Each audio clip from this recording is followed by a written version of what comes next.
আসসালামু আলাইকুম। কেমন আছো আমার আপুরা, আমার ভাইয়ারা? আশা করি ভালোই আছো। আলহামদুলিল্লাহ, আমিও তোমাদের দোয়ায় ভালো আছি। তো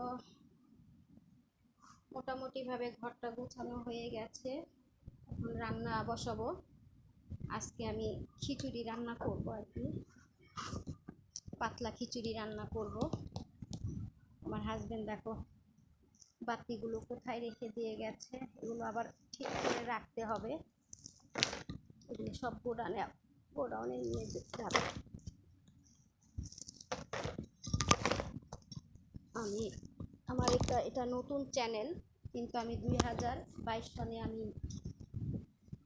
এটা চালু করেছিলাম, কিন্তু তারপরেও আমি বন্ধ করে দিয়েছিলাম। চালু করার পরেও বন্ধ করে দিয়েছিলাম।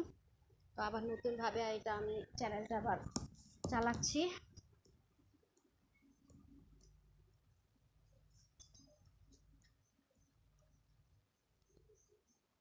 বৃষ্টি এসে দেখো বাইরের অবস্থা কি হয়ে আছে, চারিদিকে ভিজা আর ভিজা, পানি আর পানি। ঘরেও পানি পড়ে, চাল দিয়ে পানি পড়ে, চালগুলো আমাদের পাল্টাতে হবে। কাপড় ধুয়েছিলাম, সকালে কাপড় ধুয়েছিলাম, তো কাপড়গুলো দেখো কিভাবে রেখেছি, বাইরে থেকে এনে ঘরে মেলে দিয়েছি। কারণ এত কষ্ট করে ধুয়েছি, সকালে ধুয়েছি, প্রায় 8টার দিকে কাপড় ধোয়া শেষ হয়েছে আমার। তো ওই যে কোথায় কোথায় দিয়েছি দেখো বৃষ্টির জন্য। এই যে দেখো কাপড়গুলো কিভাবে দিয়েছি।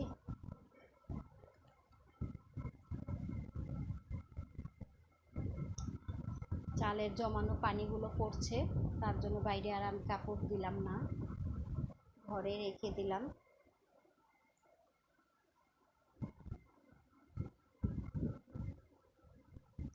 এই একটা ঘর আমি এখন আর কি এখানে আমি থাকি, কারণ আমার দুটা মেয়ে তো আমি বিয়ে দিয়ে দিয়েছি, ওরা ওদের শ্বশুর বাড়িতেই থাকে।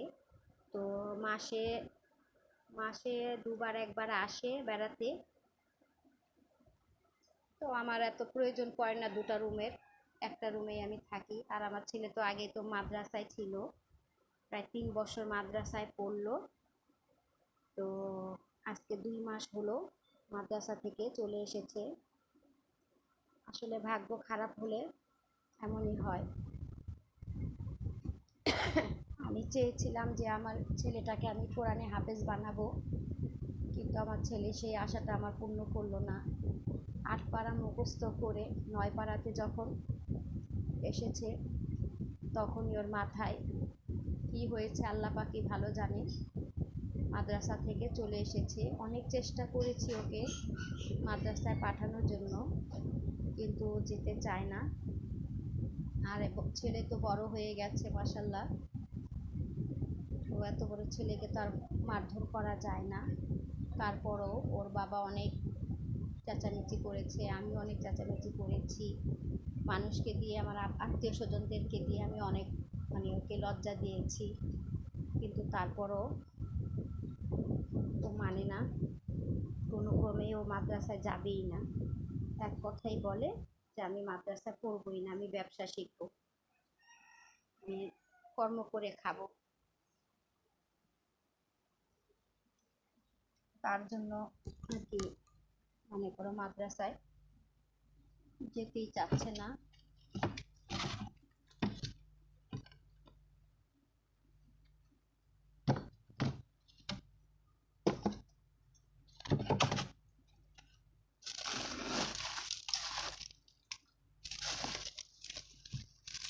তো আমার সন্তানদের জন্য আপুরা ভাইয়ারা তোমরা সবাই দোয়া করো, ও যেন মানুষের মতো মানুষ হিসেবে পৃথিবীতে সুন্দরভাবে বেঁচে থাকতে পারে। সবার আশা সবসময় পূর্ণ হয় না, সবই আল্লাহ পাকের ইচ্ছা। তো আমি আবার ভাত বেঁচে গেলে আমি আর ভাত আর ফেলে দেই না, আমি ভাতগুলো আমি ডিপে রেখে দেই। তো দেখো আমার কতগুলো ভাত জমেছে এই ডিপে, জমাতে জমাতে কতগুলো ভাত হয়েছে। এই ভাতগুলো দিয়ে আমি আজকে খিচুড়ি রান্না করব, পাতলা খিচুড়ি রান্না করব আর কি। বুটের ডাল, মুসুরির ডাল, বুটের ডাল আর মুগ ডাল দিয়ে খিচুড়ি রান্না করব। আর ডিম রান্না করব, ডিম ভুনা করব আর কি। আর এখানে আছে মাছের পেটি আর কি, মাছের পেটি। তো তোমরা এটা চিনবে কিনা জানি না, বড় বড় মাছের পেটি আর কি, ভিজিয়ে রেখেছি। তো আমি এটা একটু পেঁয়াজ দিয়ে মাখা মাখা করে রান্না করব। আমরা আবার এই পেটি খাই, বড় বড় মাছের পেটি খাই। আমার বাচ্চারা খুবই পছন্দ করে। মাছও আছে, দেখো দুটা মাছ বের হয়েছে পেটির সাথে, দুটা মাছও পাওয়া গেছে। এই মাছগুলো একটু আমি তেলে ভেজে ধনেপাতা, পেঁয়াজ কুচি দিয়ে, শুকনো মরিচ দিয়ে একটু হাতে ডলে ভর্তা করব। এই আজকে আমার রেসিপি, ডিম ভুনা আর এই মাছের পেটি ভুনা আর এই মাছের ভর্তা। তো ভিজিয়ে রেখেছি, ছুটে গেলে পরে ধুয়ে ফেলবো। আরেকটা মাছও আছে এখানে দেখছি।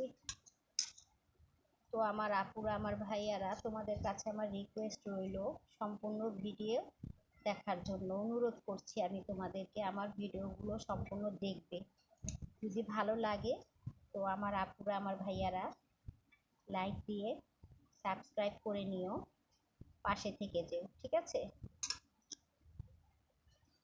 ভালোবাসা দিলে কখনো কমে না,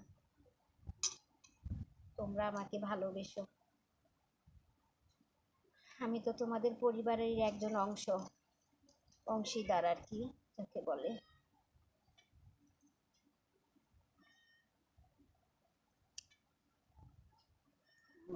তিনটা মাছ বের হচ্ছে।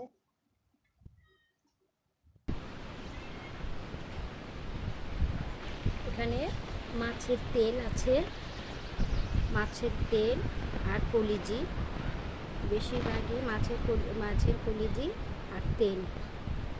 এটাকে আমরা বড় মাছের পেটি আর কি বলি। আর এই পেটি পেঁয়াজ দিয়ে মাখা মাখা করে রান্না করলে খুবই ভালো লাগে। আমরা খাই, আপনারা খান কিনা তা আমি জানি না। তো বলি না খাওয়ার জন্য, যে যেটা আর কি ভালোবাসে আর কি। তা আমি এটা আজকে রান্না করব।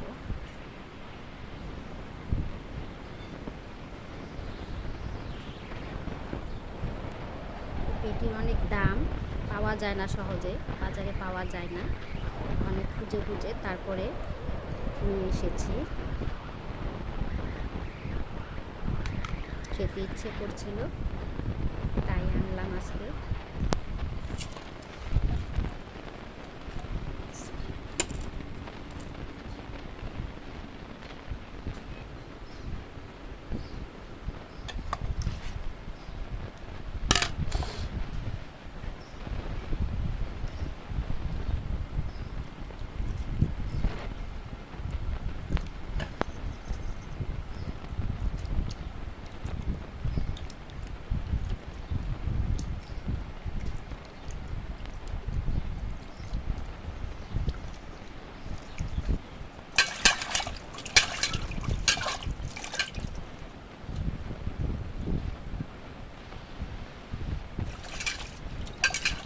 চেয়েছিলাম মাছগুলো ভেজে একটু ভর্তা করব, ধনেপাতা আর কাঁচা শুকনো মরিচ দিয়ে ভর্তা করতে চেয়েছিলাম। তো আমার ছেলে বলছে যে না, ভর্তা খাবে না, ভাজা খাবে, তার জন্য ওকে ভেজে দেব।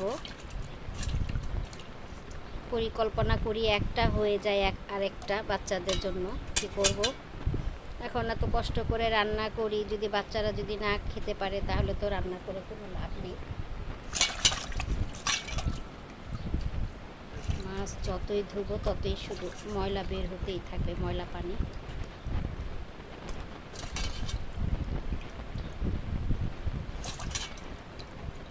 আজকে আর বাজারে গেলাম না, ঘরে যা ছিল তাই রান্না করছি। তো আল্লাহ যদি বাঁচিয়ে রাখে তাহলে কালকে বাজারে যাব। এই কটা মাছ আমি আমার ছেলেকে ভেজে দেব।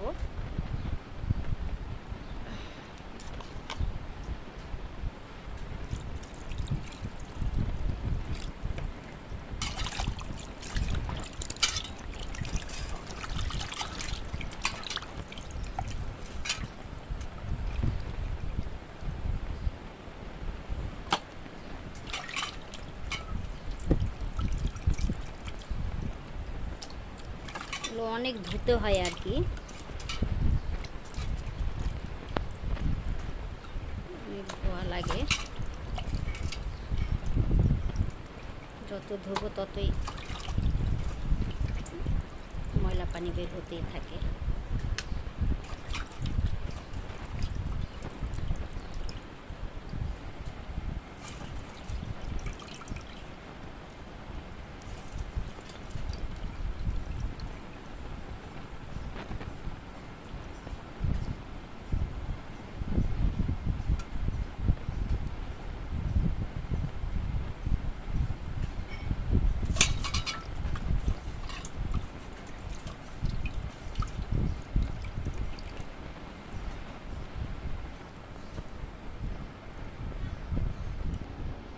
একসাথে মাখিয়ে আমি রান্না করব, আমি এটা কষাবো না আর কি।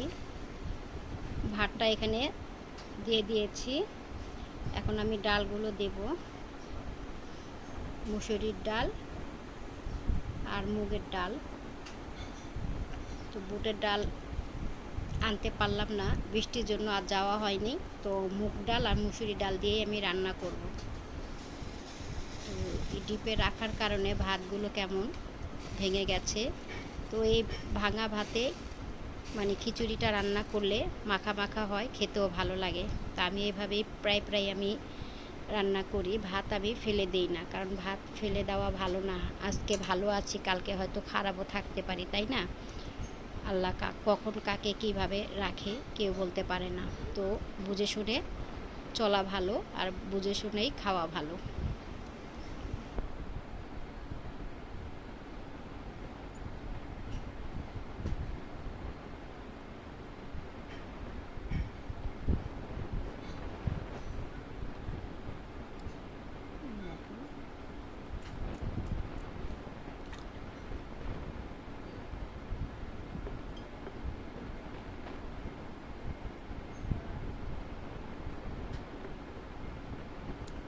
লবণ, মশলা, তেল দিচ্ছি। একটু পুঁই শাক কাটা আছে, তো পুঁই শাকটাও আমি দিয়ে দেব। বেশি মশলা দেব না আর কি। এখানে মিক্স মশলা আছে, এখানে ধনে জিরা তারপরে গরম মশলার গুঁড়ো মিক্স করা আর কি। আমি মিক্স করে রেখে দিয়েছি। আমি এখানে মিক্স মশলা আমি এটা আলাদাভাবে ব্যবহার করি। এই মিক্স মশলাটা আমি দিয়ে দিলাম।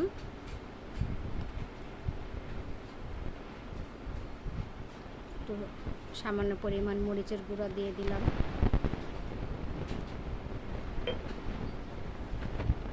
দেড় চামচ আর কি মরিচের গুঁড়া দিয়ে দিলাম।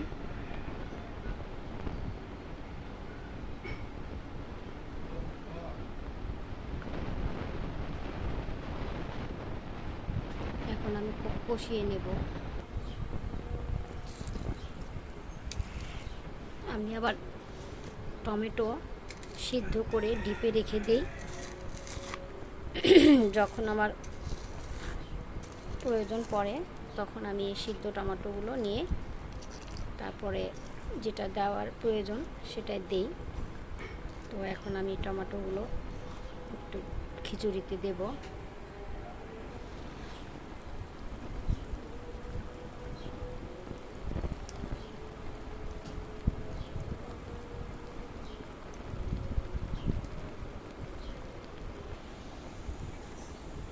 পরিমাণ মতো পানি দিয়ে দিলাম।